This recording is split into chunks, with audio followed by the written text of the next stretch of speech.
ब्रह्मा जी का रुद्रदेव से सती के साथ विवाह करने का अनुरोध। श्री विष्णु द्वारा अनुमोदन और श्री रुद्र की इसके लिए स्वीकृति। ब्रह्मा जी कहते हैं, श्री विष्णु आदि देवताओं द्वारा की हुई उस स्तुति को सुनकर सबकी उत्पत्ति के हेतुभूत भगवान शंकर बड़े प्रसन्न हुए और जोर जोर से हंसने लगे। मुझ ब्रह्मा और विष्णु को अपनी अपनी पत्नी के साथ आया हुआ देख महादेव जी ने हम लोगों से यथोचित वार्तालाप किया और रुद्र बोले, हे हरे, हे विधे तथा हे देवताओं और महर्षियों, आज निर्भय होकर यहाँ अपने आने का ठीक ठीक कारण बताओ।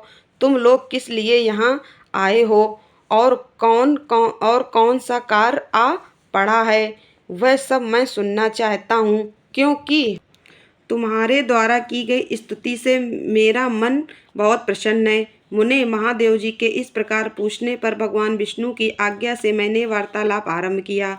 मुझ ब्रह्मा ने कहा, देव देव महादेव करुणा सागर प्रभु, हम दोनों इन देवताओं और ऋषियों के साथ जिस उद्देश्य से यहाँ आए हैं उसे सुनिए। वृषभ ध्वज विशेषता आप के ही लिए हमारा यहाँ आगमन हुआ है, क्योंकि हम तीनों सारथी हैं। सृष्टि चक्र के संचालन रूप प्रयोजन की सिद्धि के लिए एक दूसरे के सहायक हैं। सारथी को सदा परस्पर यथा योग्य सहयोग करना चाहिए, अन्यथा यह जगत टिक नहीं सकता।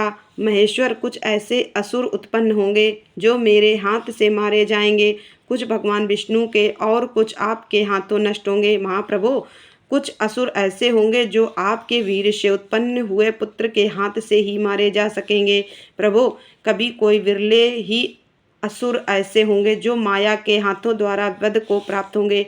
आप भगवान शंकर की कृपा से ही देवताओं को सदा उत्तम सुख प्राप्त होगा।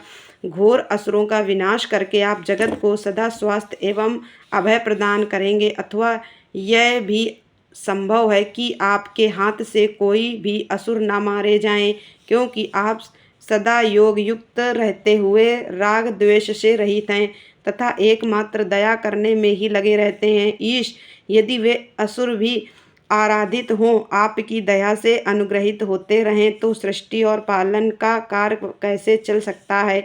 अतः वृषभ ध्वज आपको प्रतिदिन सृष्टि आदि के उपयुक्त कार्य करने के लिए उद्यत रहना चाहिए। यदि सृष्टि पालन और संहार रूप कर्म न करने हो, तब तो हमने माया से जो भिन्न भिन्न शरीर धारण किए हैं उनकी कोई उपयोगिता अथवा औचित्य ही नहीं है। वास्तव में हम तीनों एक ही हैं, कार्य के भेद से भिन्न भिन्न देह धारण करके स्थित हैं। यदि कार्य भेद न सिद्ध हो तब तो हमारे रूप भेद का कोई प्रयोजन ही नहीं है। देव एक ही परमात्मा महेश्वर तीन स्वरूपों में अभिव्यक्त हुए हैं। इस रूप भेद में उनकी अपनी माया ही कारण है। वास्तव में प्रभु स्वतंत्र हैं, वे लीला के उद्देश्य से ही ये सृष्टि आदि कार्य करते हैं। भगवान श्री हरि उनके बाएं अंग से प्रकट हुए हैं, मैं ब्रह्मा उनके दाएं अंग से प्रकट हुआ हूँ, और आप रुद्रदेव उन सदा शिव के हृदय से आविर्भूत हुए हैं। अतः आप ही शिव के पूर्ण रूप हैं। प्रभु, इस प्रकार अभिन्न रूप होते हुए भी हम तीन रूपों में प्रकट हैं। सनातन देव, हम तीनों उन्हीं भगवान सदा शिव और शिवा के पुत्र हैं। इस यथार्थ तत्व का आप हृदय से अनुभव कीजिए। प्रभु, मैं और श्री विष्णु आपके आदेश से प्रसन्नता पूर्वक लोक की सृष्टि और पालन के कार्य कर रहे हैं तथा कार्य कारणवश सपत्नीक भी हो गए हैं। अतः आप भी विश्व हित के लिए तथा देवताओं को सुख पहुँचाने के लिए एक परम सुंदरी रमणी को अपनी पत्नी बनाने के लिए ग्रहण करें। महेश्वर, एक बात और है, उसे सुनिए। मुझे पहले के वृत्तांत का स्मरण हो आया है। पूर्व काल में आपने ही शिव रूप से जो बात हमारे सामने कही थी वही इस समय सुना रहा हूँ।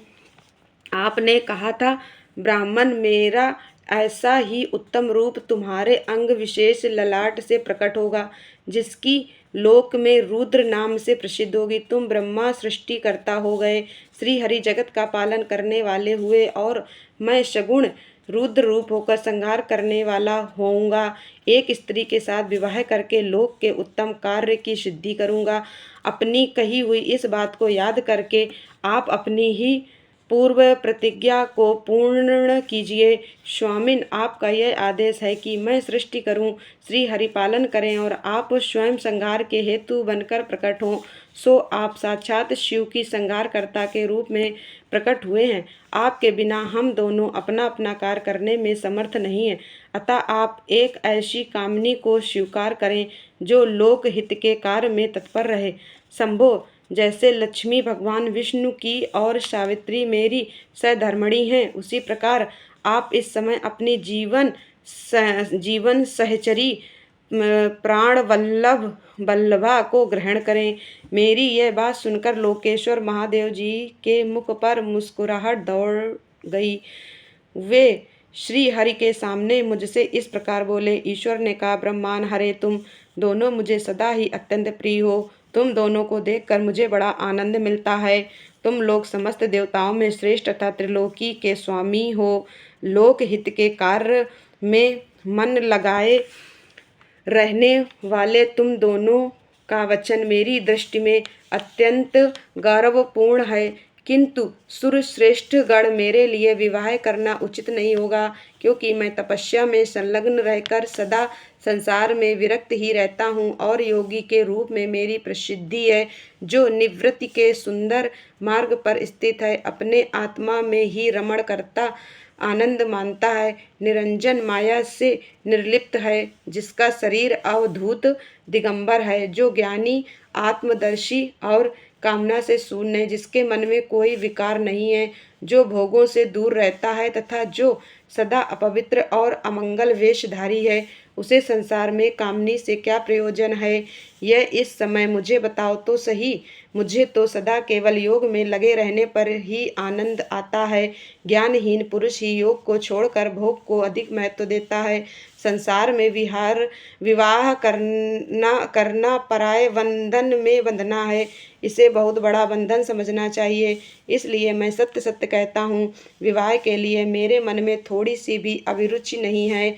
आत्मा ही अपना उत्तम अर्थ या स्वार्थ है, उसका भली भांति चिंतन करने के कारण मेरी लौकिक स्वार्थ में प्रवृत्ति नहीं होती।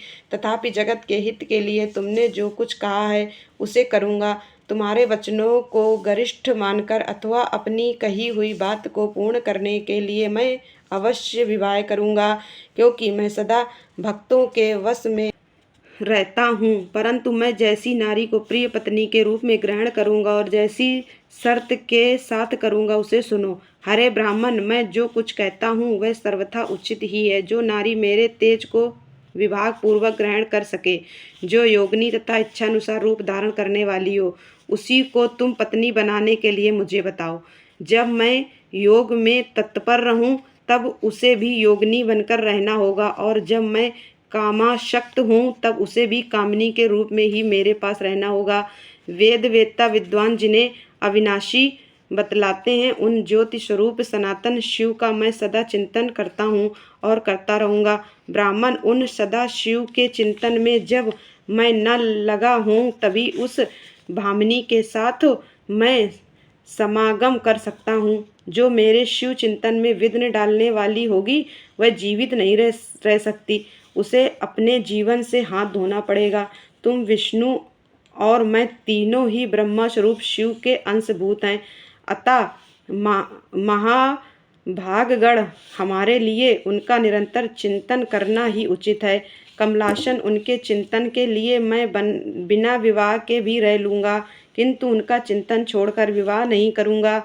अतः तुम मुझे ऐसी पत्नी प्रदान करो जो सदा मेरे कर्म के अनुकूल चल सके। ब्राह्मण, मुझमें भी मेरी एक और शर्त है, उसे तुम सुनो। यदि उस स्त्री का मुझ पर और मेरे वचन पर अविश्वास होगा तो मैं उसे त्याग दूंगा।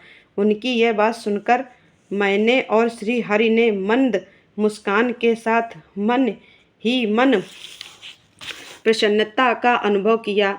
फिर मैं विनम्र होकर बोला, नाथ महेश्वर प्रभु, आपने जैसी नारी की खोज आरंभ की है, वैसी ही स्त्री के विषय में मैं आपको प्रसन्नता पूर्वक कह रहा हूँ। साक्षात सदाशिव की धर्मपत्नी जो उमा हैं, वे ही जगत का कार्य सिद्ध करने के लिए भिन्न भिन्न रूप में प्रकट हुई हैं। प्रभु, सरस्वती और लक्ष्मी ये दो रूप धारण करके वे पहले ही यहाँ आ चुकी हैं। इनमें लक्ष्मी तो श्री विष्णु की प्राण बल्लभा हो गई और सरस्वती मेरी अब हमारे लिए वे तीसरा रूप धारण करके प्रकट हुई हैं।